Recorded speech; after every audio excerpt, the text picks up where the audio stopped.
Welcome, welcome, welcome to our latest episode of the CEO Next Door. I'm your host, Mike Mayer, and with me, as always, is my co-host, Donovan Morrison. How's it going, Donovan? It is going well per usual. Just got over our heat wave in San Diego, and now things have plummeted to the high 50s. We actually got hail and rain last night, which was new for me down here. But it's needed, and appreciate the change in seasons, I guess one could say. We're having a heat wave here in Chicago. It's up to the high 40s today, and it feels amazing. It's like Seriously, you're not that far off from us. No, you shouldn't have moved. There's no reason. Okay. All right. Yeah. All right.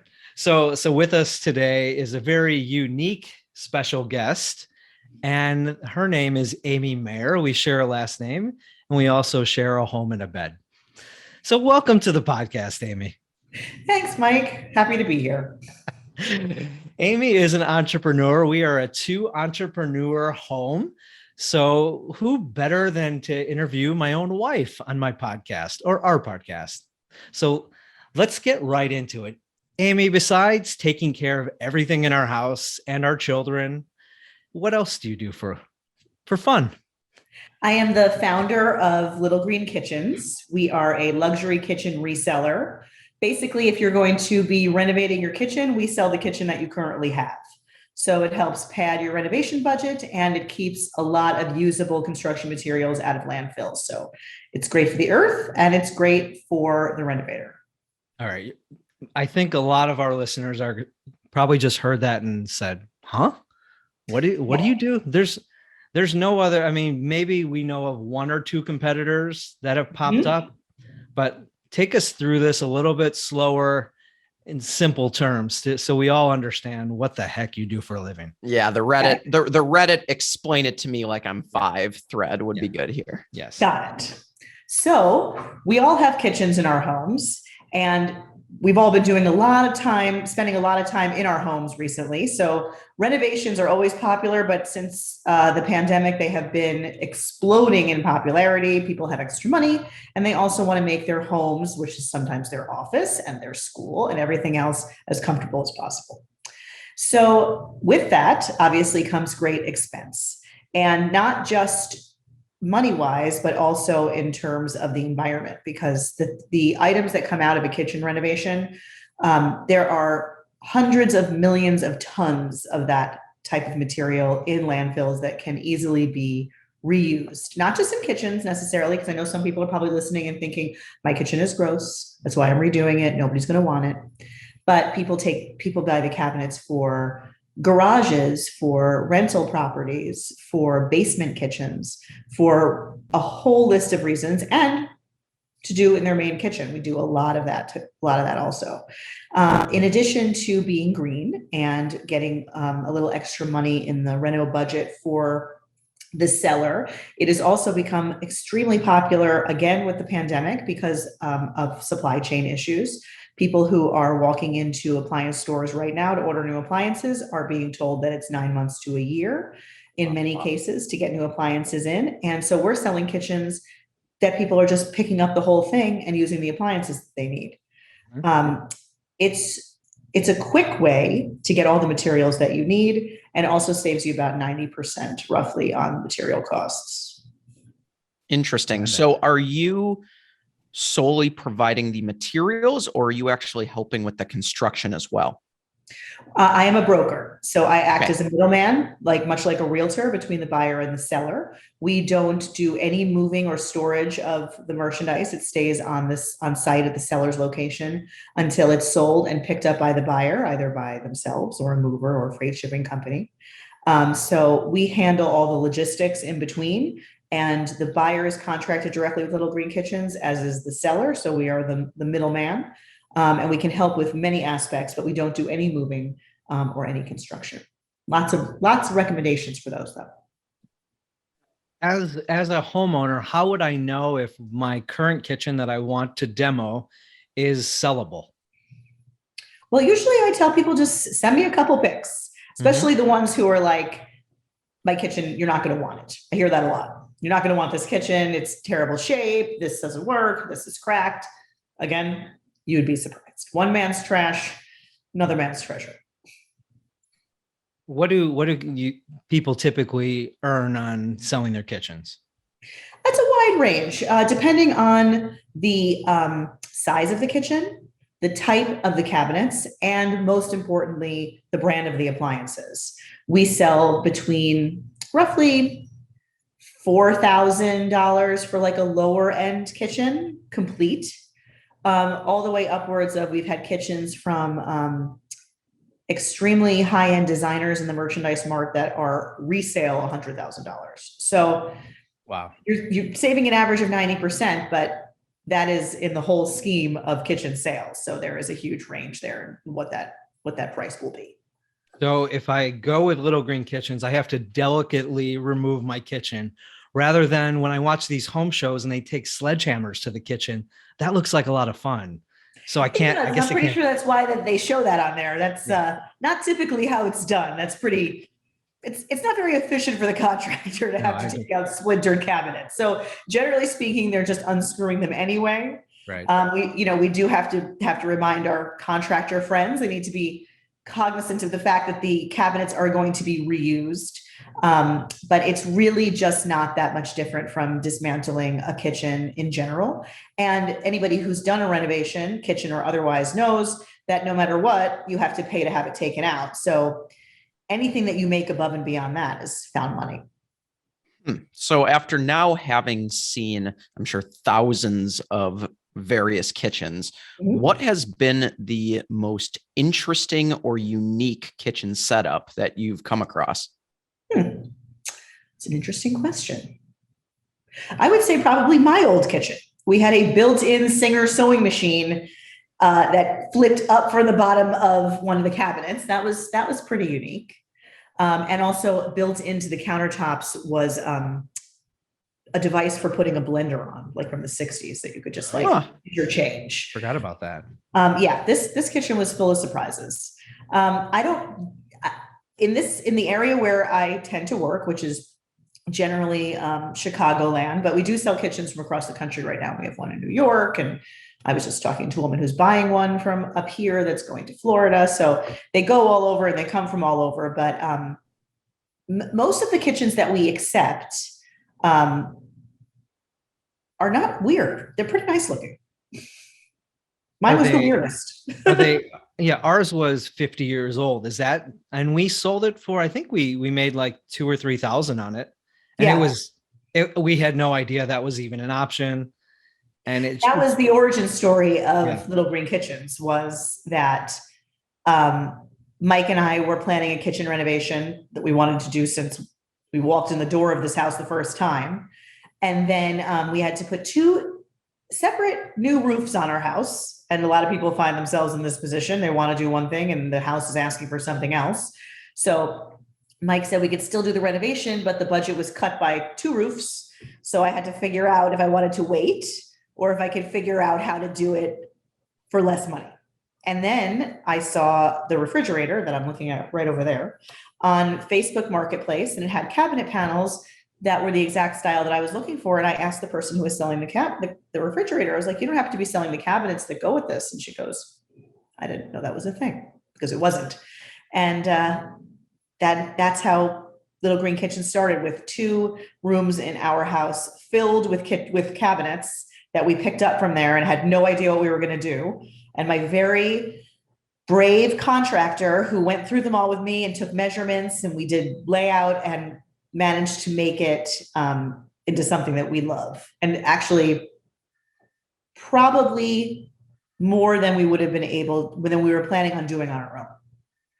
I always find it is best when a business stems from a personal experience, because you've now proven it out yourself and see the value in something like this. And then just the passion is naturally there for what you're working on. So that's a great origin story. And I'm sure we'll hit a lot more so on Little Green Kitchens, but would love to take it back to the start and learn a little about Amy growing up. What was your upbringing like? How did you and your life experiences kind of lead you to Little Green Kitchens?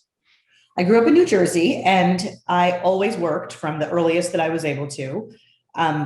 Retail, pet store, home decor, fashion.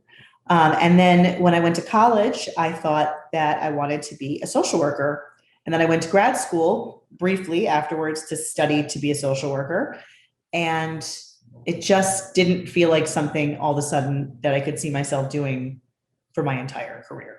So I left grad school, went back to retail, where a lot of people find themselves when they don't quite know what they want to do, and met one of my best friends, who's also my first business partner from my first entrepreneurial endeavor, which was Express Drop and Luxury Drop. We opened an eBay drop-off store in Roscoe Village in Chicago, where people would bring us their items and we would sell them for them on eBay on consignment. So that was where the first place I started selling other people's discarded items, I guess you could say. And it was great. We did it for a number of years. We had various locations, and it actually spun off into a business called Luxury Drop, which was an in-person sample sale that we would run. We'd sell tickets and people would wait in line and come, and we would have merchandise from all of our retail clients for Express Drop around Chicagoland, and it was in person, and we would sell at 70 to 90% off retail, fashion, shoes, clothes, accessories, and it was hugely successful. We used to sell out of tickets, and it was a lot of fun. But we did that for about 5 years through 3 locations. Does that sound right, Mike? Mike was my partner in that too. Once, don't forget to mention Tim. Oh, Tim Bruno, or Elle was my partner, and Tim is her husband, and he was the eBay Motors specialist. So you can't not mention Tim. We couldn't sell cars without Tim. Yeah. And then that business, we decided to just do something else. So we closed the business. And for a few years, I was just home with our kids, which was great. And then when they started to get a little bit older, it was time for me to think about what I wanted to do next, which coincided with the renovation. And Little Green Kitchens basically forced itself into existence. And I just had to kind of follow along, because it just really took off. There was a lot of interest locally, press-wise.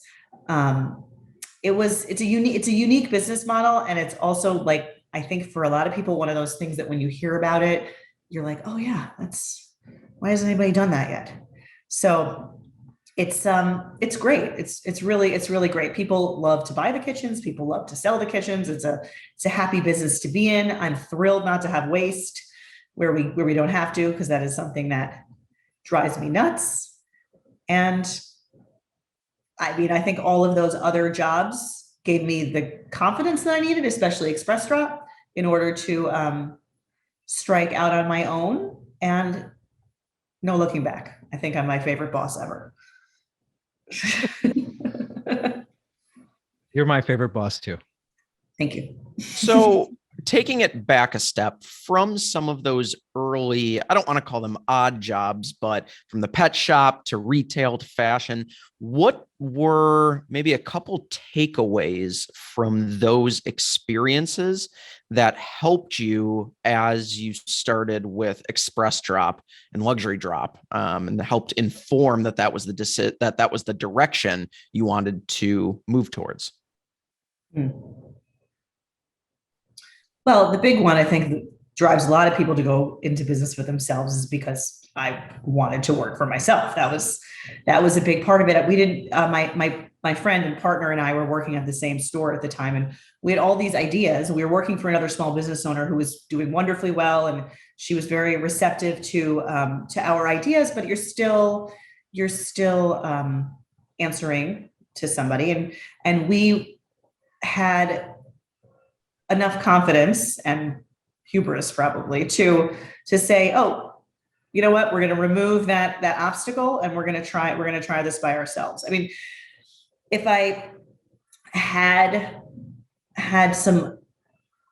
more work experience, I may not have had the gumption at that time, because I was only 23, to say, yes, I'll take a 5-year lease on a space and try a model that has never been tried in this city before and see what happens. Thanks to a front page article, the Tribune business section, above and below the fold, the day that we opened, we didn't really have to struggle for long. It was a welcome addition to Chicago. We soon found out, and it was great because we got to make a lot of those decisions that we didn't get to make in our previous jobs, and some of them didn't work. So, then it's you just kind of dealing with that. But that gave me as much of an education as the things that did work, maybe even more. When we moved on from this business, the 4 of us said that it was, Tim actually did go get an MBA at Northwestern while we were there, but he gave us credit that Express Drop and Luxury Drop were a mini MBA for us in the real world. Was. Yeah. So what do you think you took from that experience? What were your lessons learned that you carried forward that were foundational when starting Little Green Kitchens?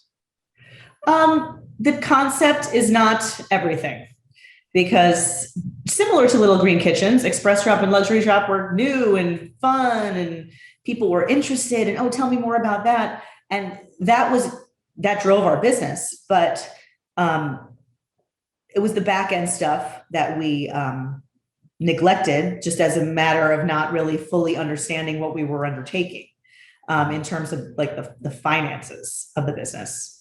Mike is laughing, but we learned a lot, and I would not make those same mistakes in Little Green Kitchens.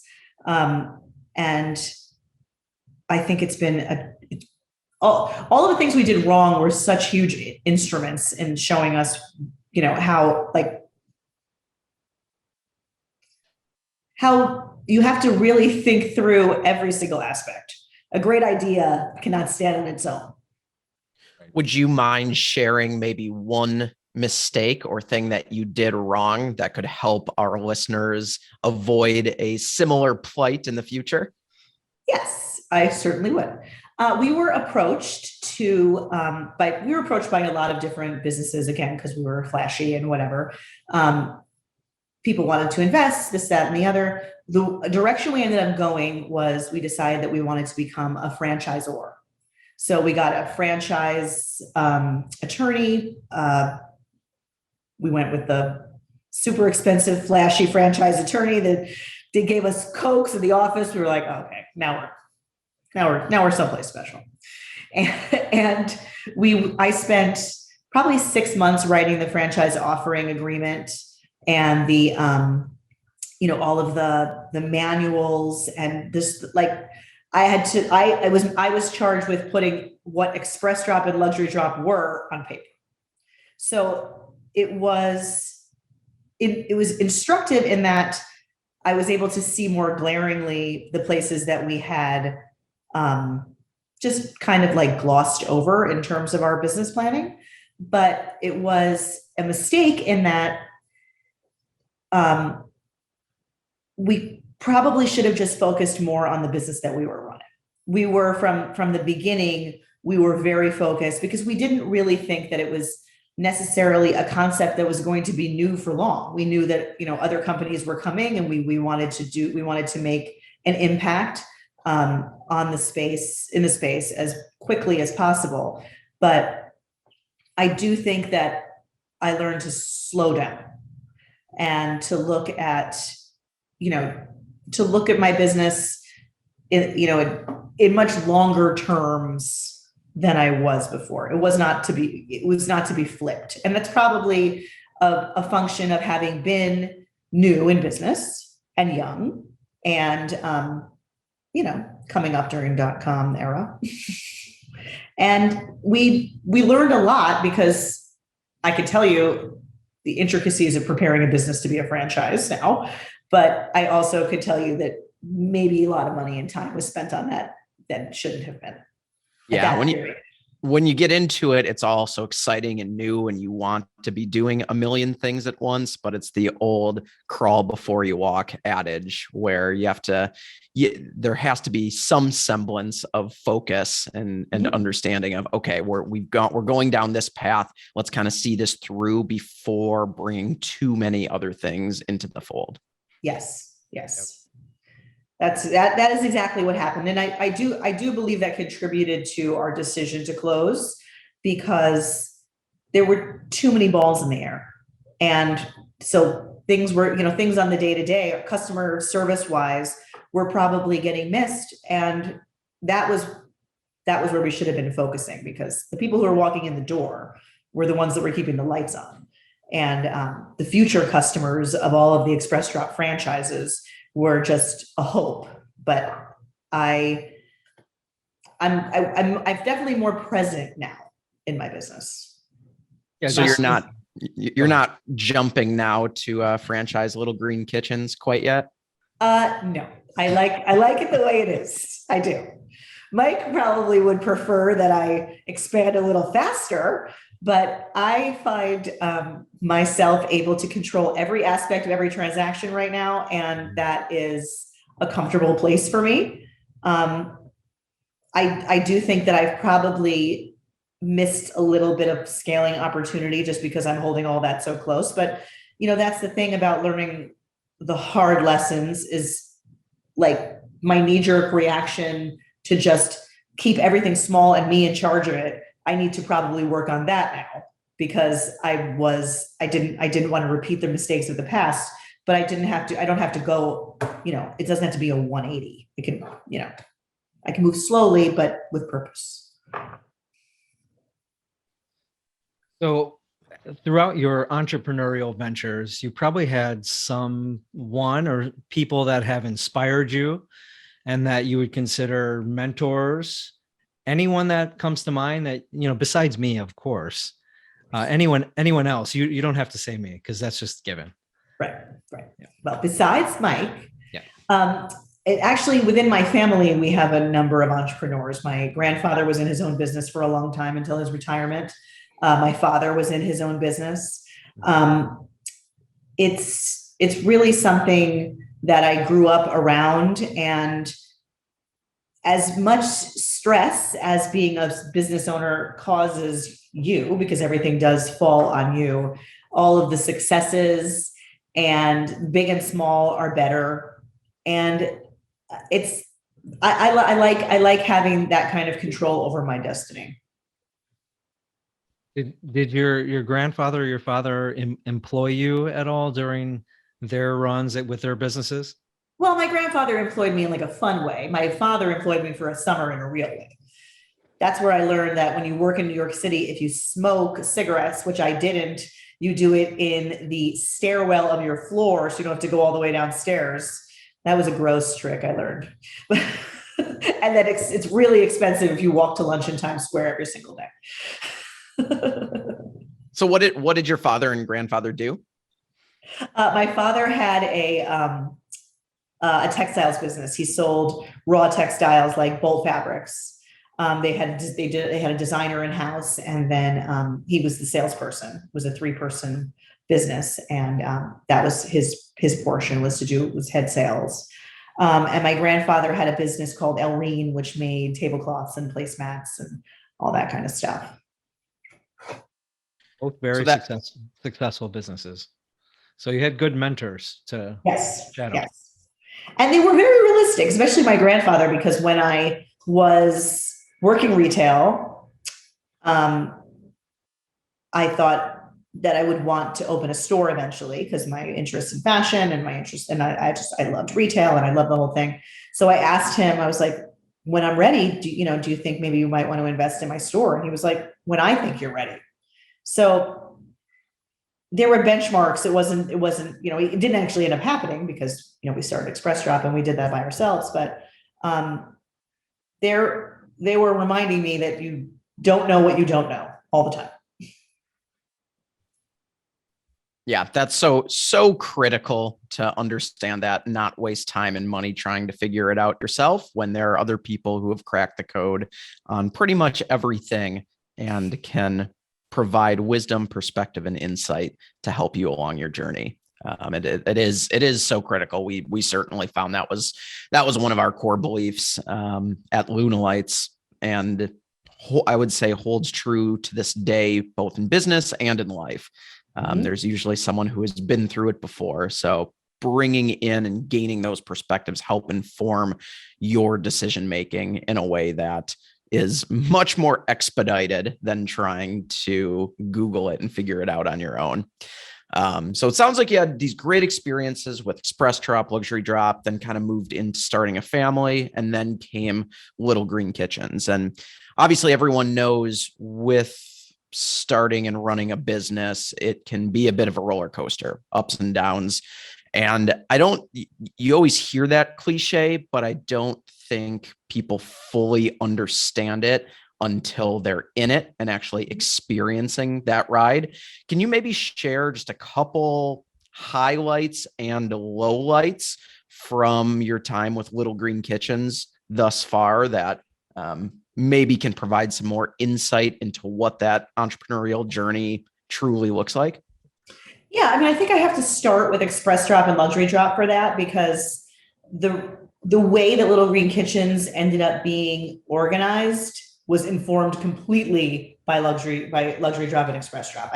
Mike has heard me say I will never have another storefront, probably 100 times.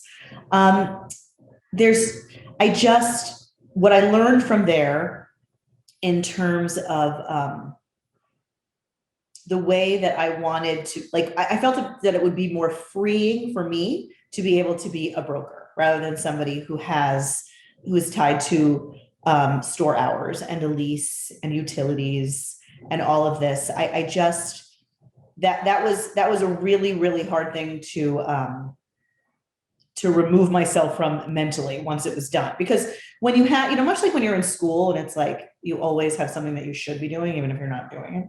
That was the situation with Express Drop. I wanted, when our daughter was born, I stayed home for only 3 weeks, and I started bringing her with me to the office every other day because I couldn't be away. And I didn't want to be physically tied to another business in that way. I think Mike is probably the same, which is the reason that he's sitting upstairs and I'm sitting downstairs right now, and he's not in an office somewhere. So that is something I think about all the time when I think about expansion of Little Green Kitchens, is what does that, what additional pressures, what additional overhead am I bringing in, not just to my business, but to myself personally? Because I know what I'd prefer to handle. And, we jumped into Express Drop just young and 2 feet and crazy fast. And it was great. It was a huge, huge roller coaster ride. We had learned a ton and had a great time. But when it was time to start Luxury Drop, it was like, okay, well, here are all the things about owning Express Drop that made my life in business and personally more difficult. And here are the ways in Little Green Kitchens that I can achieve what I want to achieve with it, but at the same time, avoid those issues. So, as you just mentioned, you and Mike both are currently under the same roof, work under the same roof, live under the same roof. How do you stay sane? How do you separate work, life? What have you found that allows you to decompress? And I don't know if compartmentalize is the word, but at least separate out, like, okay, this is when I'm working and this is family time. Well, having started Little Green Kitchens after our kids were in school, it really worked itself out for me because I was working. If I needed to work, I tried to do it as much as possible within those hours between when the kids were dropped off and when the kids were picked up. So, and then his work before and his work now in his business has always been more regular business hours. So he's working, and that's it. I don't unless I'm in a real bind or something and we work it out ahead of time, I don't count on him to do, to handle logistics in the house like I do. And it just makes it easier that way. Plus we have routines, he goes to his gym, I go to my gym. We, sometimes we eat together, sometimes we don't. And it's just, it's easy. I think a lot of people wonder how we do it, how we stay married, but it's just very separated. I don't want him to ask me about my business. Separate but together. Would you concur, Mike? Yeah, that sounds about right. Mm-hmm. Yeah, he wanted me to do this podcast interview from bed because that's where I work. But that's like my own, that's the only space in the house that's mine. Because if we were on this podcast, he would be coming into this kitchen every 15 minutes to have a snack. The benefit and a curse of working from home, because I'm eating all day. Yeah. Mm-hmm. There are other rooms in this house, Amy. There's a dining room that I don't think I've ever been in that you could easily work in that room. Why don't you try that room for a while? It is right off the kitchen. That's true. That does make sense. All your snacks. Yes. So Amy, I this is something that you and I really have never talked about, and that's what's next for Little Green Kitchens and goals or major milestones.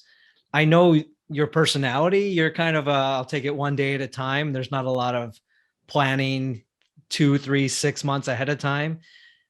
So maybe you either confirm that is still the case, or if you do have goals, I would love to hear what they are. I mean, that's definitely on the day-to-day the case. And, you've asked me multiple times if I wanted to hire anyone to help me. I don't. I feel like I will know if I get to a point where I just can't handle the load on my own. But as sometimes it's not that busy, so I'm able to take care of my other business. And when it is, even at its busiest, I've managed to be able to do it, within the schedule and within a way where I'm handling it without help. But the next step would be, as we grow, since it's definitely busier now than it's ever been in terms of incoming calls and inquiries online and all this kind of stuff. The next step would be hiring another person to be out there photographing and measuring kitchens, answering questions. Because much like with Express Drop, when an item was dropped off by a seller and put on eBay and then eventually sold to a buyer, there's so many people involved in every transaction. It's like it could be very overwhelming, especially if it's an item that receives a lot of questions. And if somebody's spending $25,000 on a kitchen that they've never seen, there's a lot of questions. They need to know all kinds of measurements and model numbers and all this stuff. And it's labor intensive. I've managed to come up with most of the questions that I'm usually asked ahead of time, so I can incorporate all that information into the descriptions, which is actually something that I learned from Express Drop with posting the items. We learned to anticipate what the questions were going to be, and we based our descriptions around that. But there's still so many details, and people need to be reassured about a purchase like this, or in the case of the sellers, a sale like this. But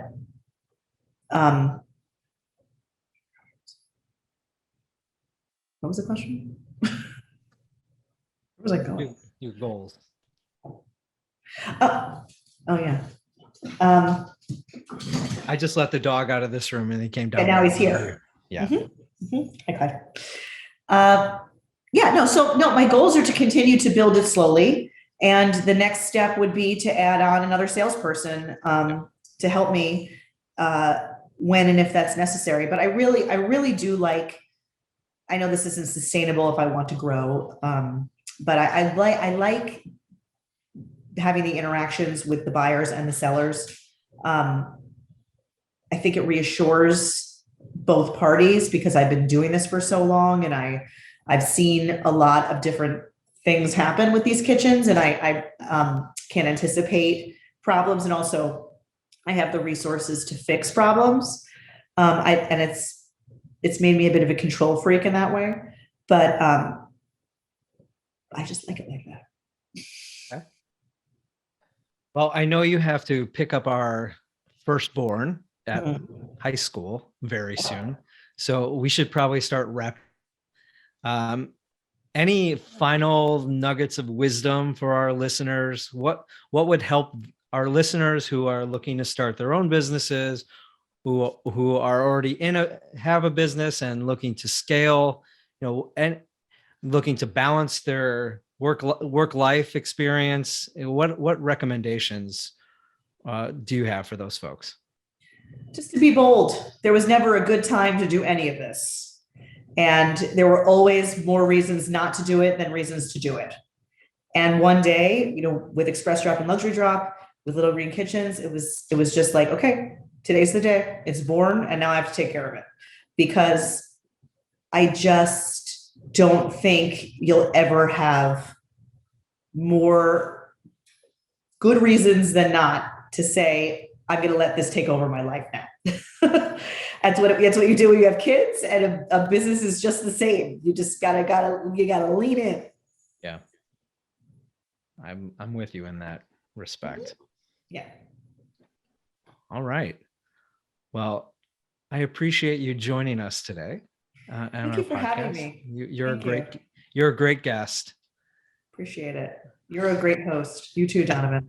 Thanks, Amy. No, really appreciate the time. It was interesting learning more about your story and obviously your business. I think at Main Event hear about Little Green Kitchens, and I know we've connected once to chat about it a little bit over dinner, but it's always interesting to get more into the minutia and details of how it started and where it's going. So really appreciate the time and the story today.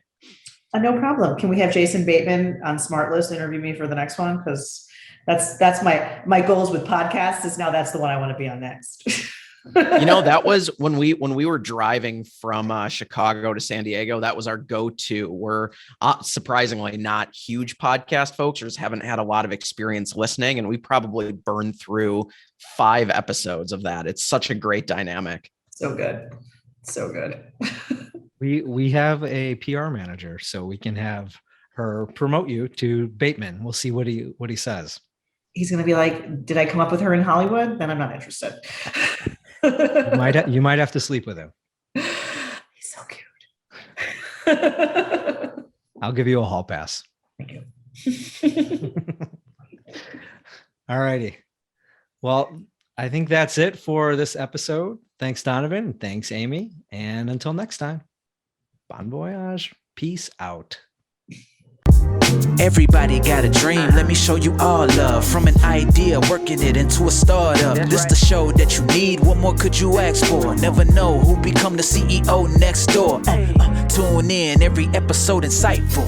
The type of vibe you will want to subscribe to. Let's go. Hey.